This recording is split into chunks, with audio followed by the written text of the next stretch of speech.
Hey,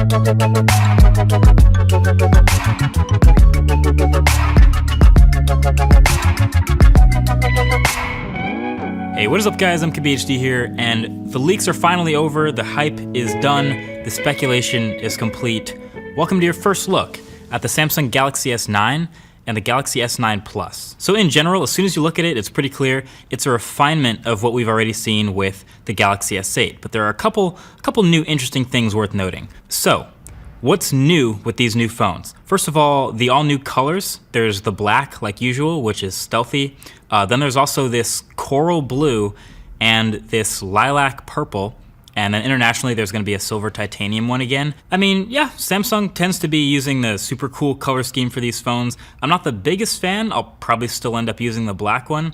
But the mirror finish stays. It's still super shiny and reflective like the past couple of years. This is probably a phone you'll end up putting a dbrand skin on to keep it from looking like a mess 6 seconds after you take it out the box. But yeah, they're keeping this look for now.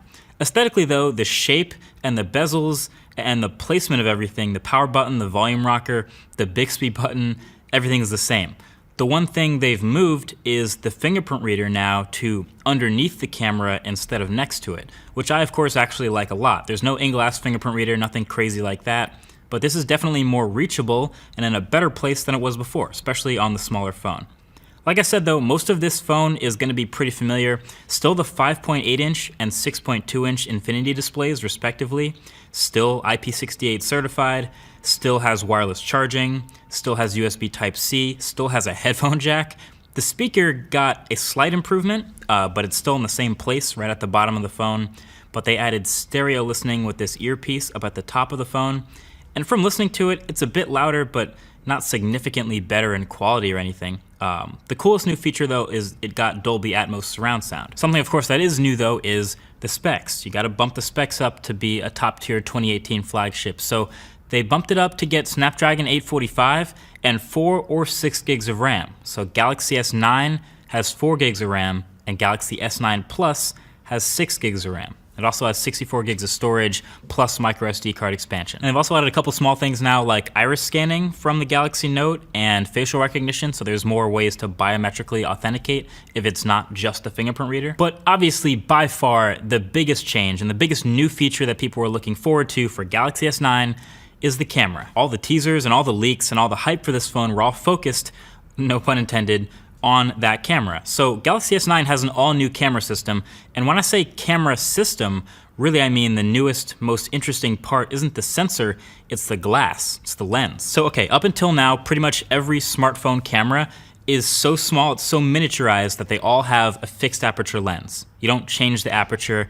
They've fought from an f2.0 aperture down to f1.9, down to f1.8, f1.7. They're all in this battle to get as much light into the camera as possible, because that's a good thing. But something to know about wide angle, wide aperture lenses, and you know this already if you know anything about photography or video, is the wider you go, the softer it generally is. So a lot of photographers shooting with their lenses will opt to stop down to f2.4 or f2.8 because it's sharper there. It's way sharper there than it is at f1.8 wide open. So Galaxy S9's new camera is the first I've ever seen in any smartphone that can change apertures. It's a variable aperture lens. So you can shoot at f1.5 wide open, super huge amount of light, or you can stop down for more detail to f2.4. And you can actually see it physically doing this and switching when you move back and forth between f1.5 and f2.4. It's a pretty obvious difference when you get a good look at it. This is super cool to me. I've never seen such a small camera with a variable aperture before.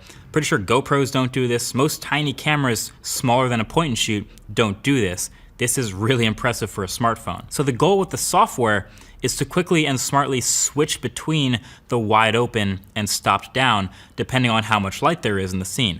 I was told it defaults to the f2.4 and then it opens up to the wide under about 100 lux, which is actually a really low light, which means it's doing it as more of a low light mode. But I'm doing the switching you see here in Pro mode, which has a button for it, so you'll be able to switch to f1.5 whenever you want. So I'm definitely gonna keep my eye on this for the full review, gonna be testing it pretty hard to see if it really makes a difference.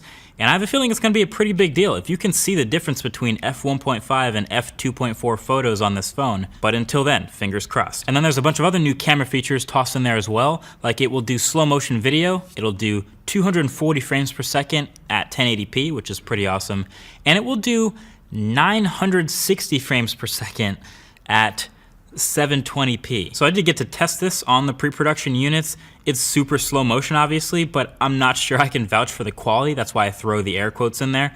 But even in this well-lit room, you can see a lot of grain. I'd like to test this outdoors though, maybe with something super slow like an explosion or something. I think a lot of people don't really realize how impressive 960 frames per second video is, especially on a smartphone where you're writing all of that to the memory as fast as possible. But it stretches 0.2 seconds of video to 6 seconds of footage. That's like turning this into a movie. Now, number one, it doesn't record audio, which that's probably fine. You don't really hear anything important with super slow motion video anyway, so it sort of overlays this music of your choice, which is neat, I guess.